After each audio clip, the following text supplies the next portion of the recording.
Bonsoir à toutes et à tous, ravi de vous retrouver pour ce dernier accès direct de la semaine. Nous sommes le vendredi 2 novembre, c'est parti pour 45 minutes de belle rencontre. Accès direct, c'est votre rendez-vous avec l'actualité et l'information en Savoie-Mont-Blanc. Au programme ce soir, Jean-Guillaume Despature, le président du directoire du groupe Somfy, sera mon premier invité. Nous ferons le point sur l'actualité de l'entreprise Haut Savoyarde. Nous rejoindrons ensuite Sophie Sesmat pour sa rubrique Curiosité d'hier et d'aujourd'hui. Et comme chaque vendredi, nous finirons la semaine avec l'agenda de Camille Copin. Mais avant d'accueillir toutes ces réjouissances, Victoria, pour les titres du journal. Salut Victoria. Salut Seb. Alors, il y avait beaucoup de monde cet après-midi du côté d'Évian pour un dernier adieu à Marc Francina, décédé la semaine dernière. Oui, tout à fait. Près de 1000 personnes ont assisté aux obsèques cet après-midi de l'ex-maire d'Évian-les-Bains, figure politique du Chablais. Il est décédé vendredi dernier, il avait 70 ans. Emmanuel Jo était aux obsèques, on verra son reportage dans le journal.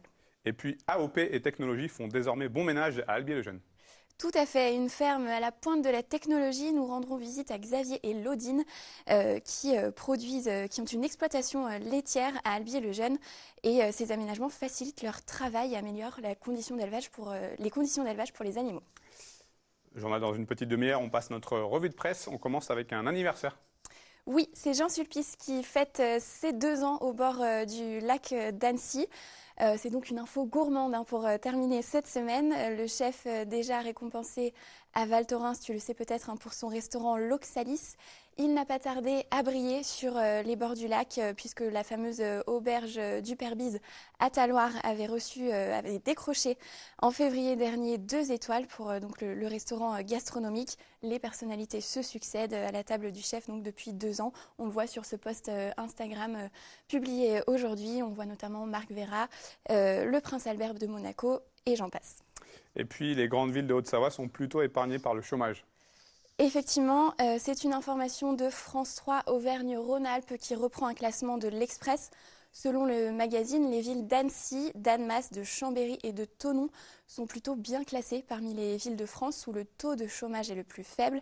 Par exemple, Annecy, avec près de 200 000 habitants, se situe à 5,5% de chômage alors que la moyenne nationale est de 9,1%. Donc la ville partage avec Laval en Mayenne la première place du classement de l'Express.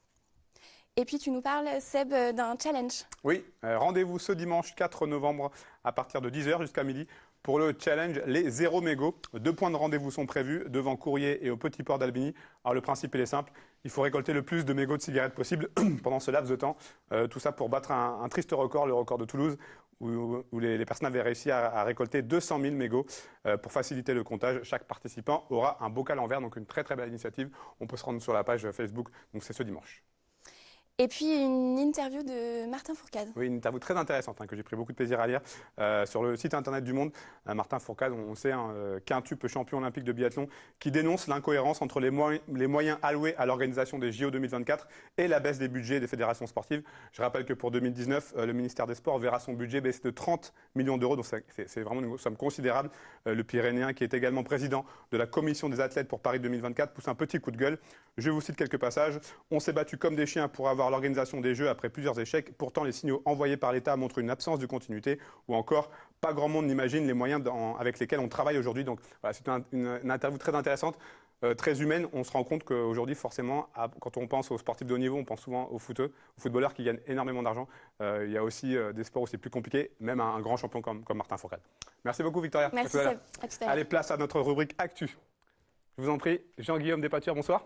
Bonsoir. Alors je disais en introduction que vous êtes le président du directeur du groupe Somfy. Oui. Somfy qui vient de publier son chiffre d'affaires à 9 mois pour cette année 2018, 859,2 millions d'euros, une croissance de 3% sur cette même période de 9 mois. C'est mieux, c'est moins bien que ce à quoi vous vous attendiez? Alors c'est légèrement moins bien que nos attentes. Il faut voir que les deux années précédentes, donc 2016 et 2017, on avait connu des croissances qui étaient extrêmement fortes, à quasiment 10% à périmètre constant. Aujourd'hui, on est à 5% à périmètre constant et à taux de change constant également. C'est légèrement moins bien que nos attentes, mais c'est aussi normal à un moment donné que la croissance ralentisse un petit peu. Quelles sont les principales explications qui peuvent expliquer cette légère baisse? Alors, on a eu des situations diverses et variées dans différentes zones géographiques. Il y a déjà un effet en France assez important lié au changement d'empreinte du CITE, donc le crédit d'impôt à la transformation énergétique. Les menuiseries faisaient partie de ce CITE jusque fin 2017. Et à partir de 2018, le taux de remboursement baissait jusqu'à disparaître. Et donc, il y a eu une espèce d'effet d'aubaine. Les gens se sont un peu rués fin 2017 sur la rénovation de leur volet roulant. Ce qui fait qu'en France, on a eu une accélération très forte fin 2017.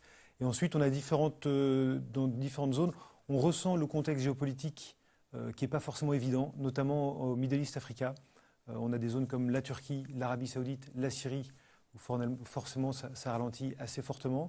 Et à côté de ça, on a d'autres zones, l'Europe du Sud, l'Europe du Nord, qui étaient des zones un peu plus en difficulté au cours des dernières années, qui là, cette année, ont des belles croissances. Comment faire pour infléchir cette relative baisse? Alors nous, on continue à investir massivement. On investit sur la marque. Vous savez qu'on fait de la pub à la télévision. On investit dans l'innovation. Et puis, on essaie de faire le plus possible la promotion de la maison connectée, parce que c'est quand même un des leviers majeurs pour notre croissance passée et future. Alors, à votre arrivée à la tête du groupe, il y a maintenant 2 ans et demi, vous avez annoncé à vouloir faire de Somfy un grand du digital. Est-ce que vous avez le sentiment aujourd'hui que ce pari est réussi ou en passe d'être réussi? On a encore pas mal de boulot devant nous pour devenir un vrai acteur digital. Je suis convaincu que la transformation digitale de notre entreprise, de nos métiers, c'est le chemin qu'on doit poursuivre, c'est l'avenir de l'entreprise. On a encore du bout devant nous, mais on a commencé à poser des briques intéressantes qui vont nous permettre aussi de continuer d'accélérer dans cette direction-là. Comment se passent les relations avec les géants du web que sont Apple ou encore Google? Il y a quelques années, on avait très peur. On se demandait, et d'ailleurs autour de la maison, on voyait beaucoup d'acteurs qui voulaient se positionner autour de la maison. Orange, EDF, Microsoft, Google, Apple. Aujourd'hui, ce dont on se rend compte, c'est que chaque marché, et notamment chaque applicatif de la maison, est un marché unique et spécifique. Et tous ces acteurs-là ne vont pas devenir des fabricants de moteurs de volets roulants, de moteurs de store, de moteurs de portail. Et donc nous, notre rôle, c'est de devenir le partenaire naturel de ces acteurs quand on va penser volet roulant, store, portail, garage. Alors, et donc ça se passe bien. Évidemment, on voit des Amazon qui se positionnent presque comme un canal de vente, mais des Google, des Apple, avec qui on crée des partenariats, avec qui on essaye le plus possible de leur apporter de la vraie valeur ajoutée et de l'interopérabilité, parce que c'est ce qui compte pour le consommateur. Justement, qu'est-ce que ça vous fait de voir qu'une entreprise comme Somfy, qui est aujourd'hui maintenant une très grande entreprise, mais marchander, être partenaire avec des grosses entreprises comme ce que vous venez de citer? Qu'est-ce que ça représente? D'abord, c'est une vraie fierté. Parce j'imagine. que effectivement, quand on a des équipes qui partent aux États-Unis pour rencontrer les équipes d'Apple, quand on a des ingénieurs ici à Cluses qui co-développent des protocoles radio avec les ingénieurs de Google, de Silicon Labs. Donc ça veut dire qu'on est vraiment à la pointe de ces technologies. Donc c'est déjà une vraie fierté. Et puis ça prouve aussi que c'est une chance qui est offerte pas que aux grandes entreprises américaines, mais qu'en étant une entreprise française proche de ses racines, on peut aussi réussir dans ce monde-là. Alors, transition toute trouvée avec le prochain thème que je souhaitais évoquer. Depuis maintenant quelques années, vous avez mis un sacré coup d'accélérateur au volet de la maison connectée. Oui. Aujourd'hui, c'est primordial pour Somfy? Pour moi, c'est l'avenir. D'abord, je pense que c'est une conviction qui est très ancienne chez Somfy. Alors à l'époque, on parlait de domotique, mais on était convaincus dès le début que c'était un marché potentiel qui allait croissant. Et aujourd'hui, moi, ma conviction, c'est que sous l'impulsion de la digitalisation, du téléphone portable, notre relation avec notre habitat va évoluer dans les prochaines années. On va avoir des nouveaux usages, des nouvelles habitudes, des nouvelles attentes vis-à-vis de nos maisons. On parle de télétravail, puisque les gens travaillent à la maison aujourd'hui. Quand on est en voyage, on souhaite rester connecté à sa maison, on veut savoir ce qui se passe dans le jardin, à l'intérieur, on veut voir ce que font les enfants. Il y a des courses qu'on ne veut plus devoir faire au magasin, donc on veut pouvoir acheter sur Internet. Le vrai problème, c'est quand il faut se faire livrer, mais qu'on n'est pas à la maison. Et également, on parle du maintien des personnes âgées à domicile ou de la performance énergétique des bâtiments. Et donc, pour moi, alors oui, il y a un élément techno qui est assez rapide et assez brutal, mais néanmoins, il va y avoir des transformations dans nos modes de consommation du bâtiment qui vont évoluer dans les 20 prochaines années. Et nous, chez Somfy, ce qu'on veut pousser, c'est cette transformation pour accompagner les occupants et les propriétaires de maisons. Un mot sur votre prochain produit phare, la caméra extérieure. Alors effectivement, on a sorti, c'est un produit qu'on a présenté au salon du CES à Las Vegas en janvier et qui a été primé, qui a reçu un award. C'est une caméra qui se trouve à l'extérieur de la maison, donc vous pouvez mettre vers votre parking ou vers votre jardin. Et c'est une caméra qui, d'une part, dotée de capacités d'intelligence artificielle et donc qui reconnaît les formes qui pénètrent sur votre propriété et qui est équipée d'une sirène. Donc si subitement vous avez un individu qui pénètre chez vous, vous pouvez d'une part lancer la sirène avant même que la personne ne s'approche de la maison. Et également, vous pouvez générer des scénarios. Donc selon ce qui se passe dans votre jardin, vous pouvez fermer les volets, allumer la lumière, vous appeler vous-même pour pouvoir vous informer de ce qui se passe chez vous. Avec tout ce que vous avez mis en place concernant la maison connectée, vous diriez que c'était le bon virage à prendre pour Somfy?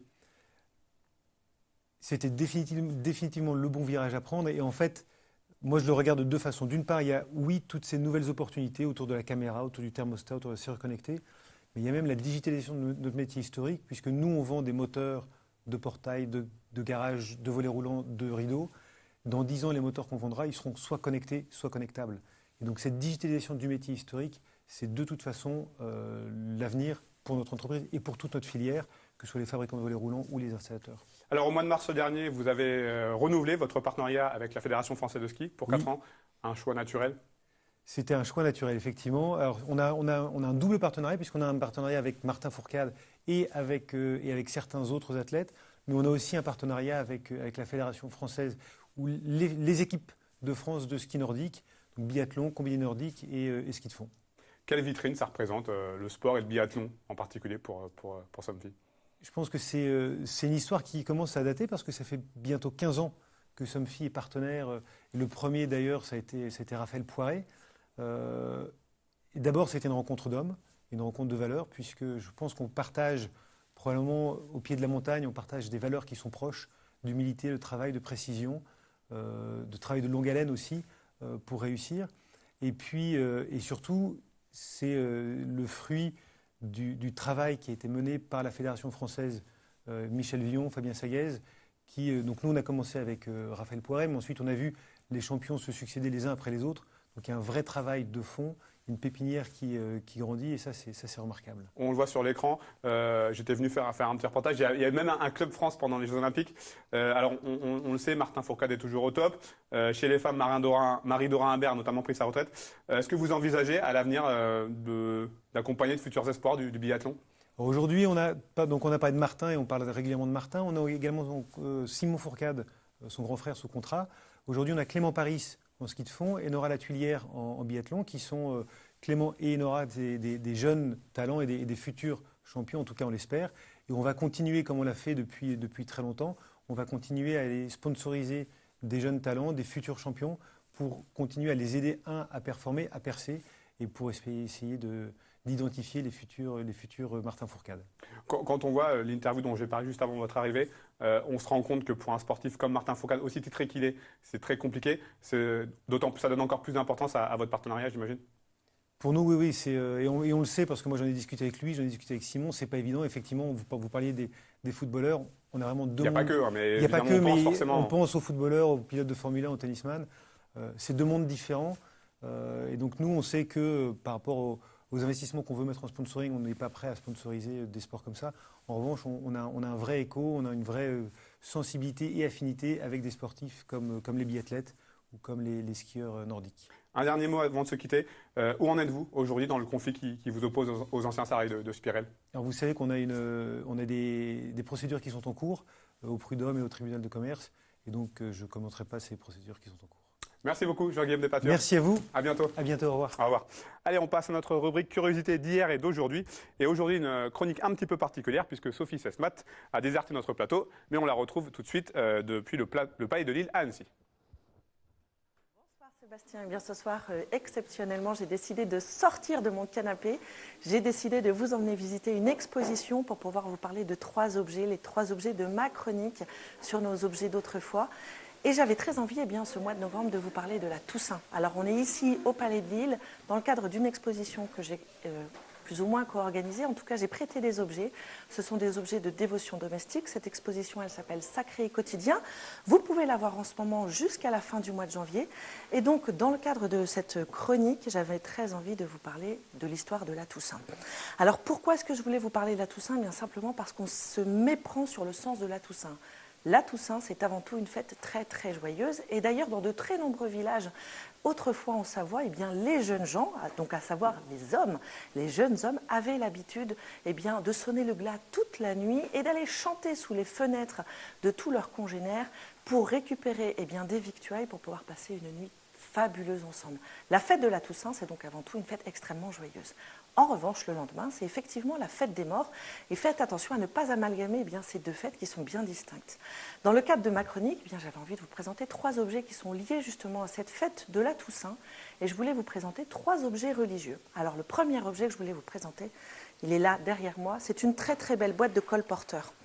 Qu'est-ce qu'elle a de particulier cette boîte? Eh bien d'abord, elle est absolument magnifique parce qu'elle est complète. Elle date du XVIIIe siècle.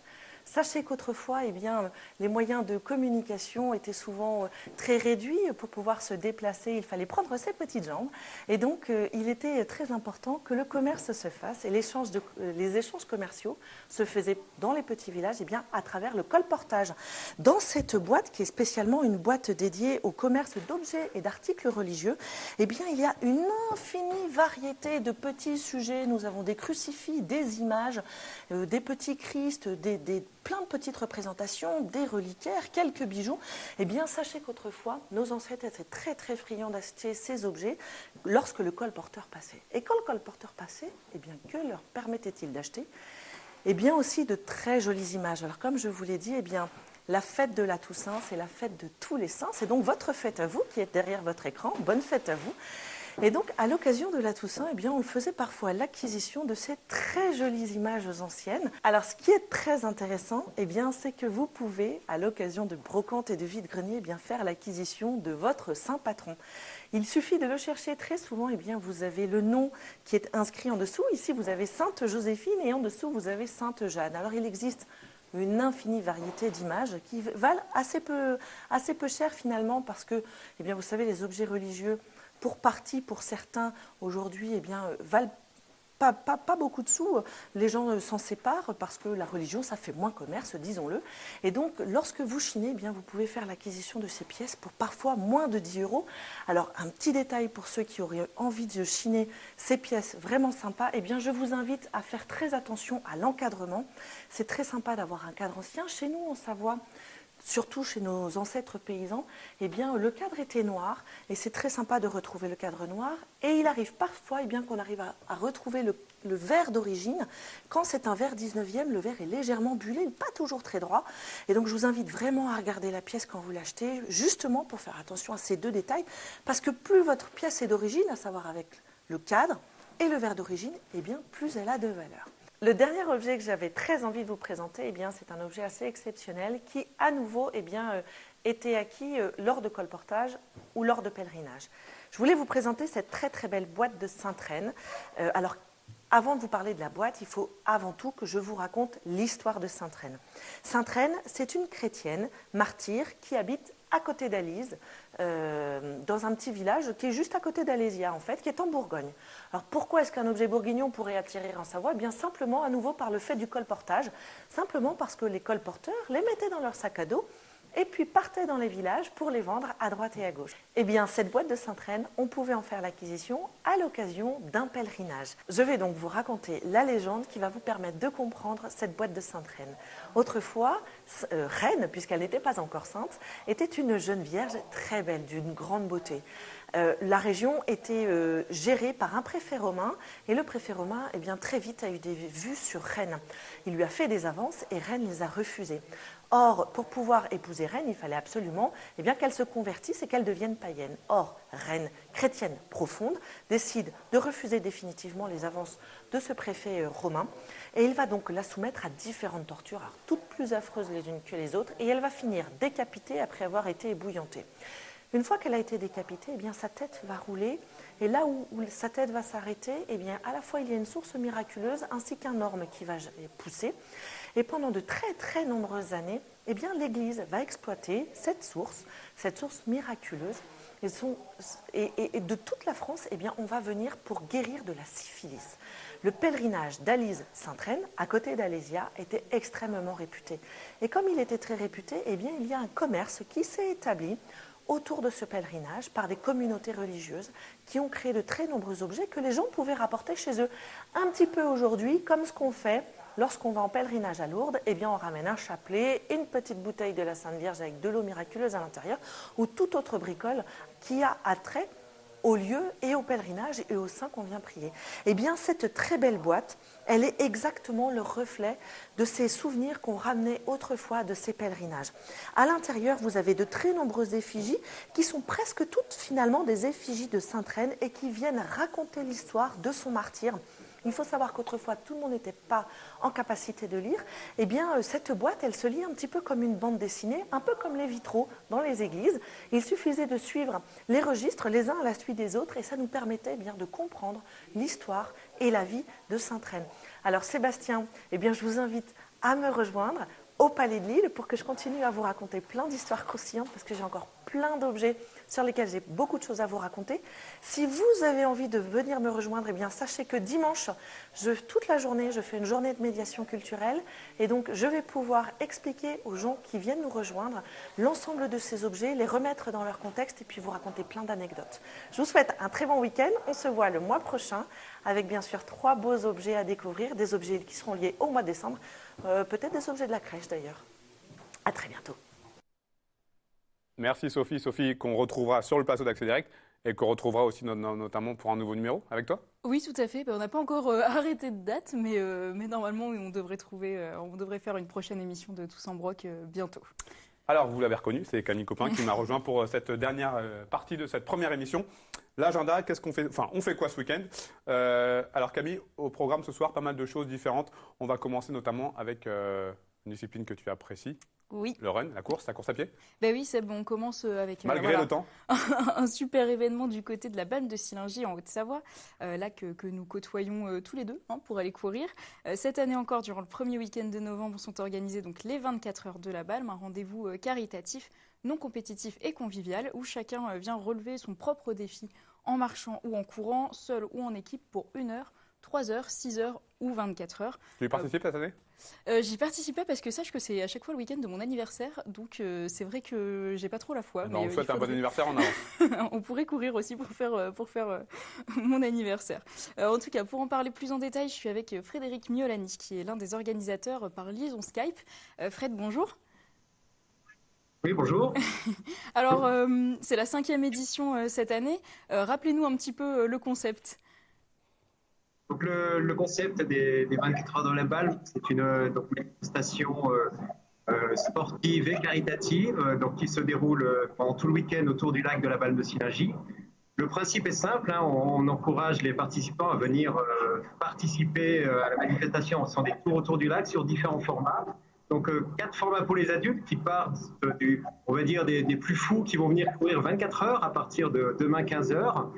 Puis, pour aller vers le plus raisonnable, à partir de dimanche 9 heures, viendront ceux qui parcourront 6 heures autour du lac, à partir de midi 3 heures. Et enfin, la course qui se veut grand public, à partir de 14 heures, pour tourner pendant 1 heure. Donc, le principe de ces départs échelonnés, c'est que tout le monde arrivera en même temps pour clôturer l'événement à 15 heures le dimanche. On peut noter également le dimanche matin les courses enfants, donc à partir de 10h30, où les bambins viendront aussi participer à l'événement. Il n'y a pas de difficulté particulière sur le parcours. Le lac est assez petit, le terrain est plat. On peut aller à son rythme.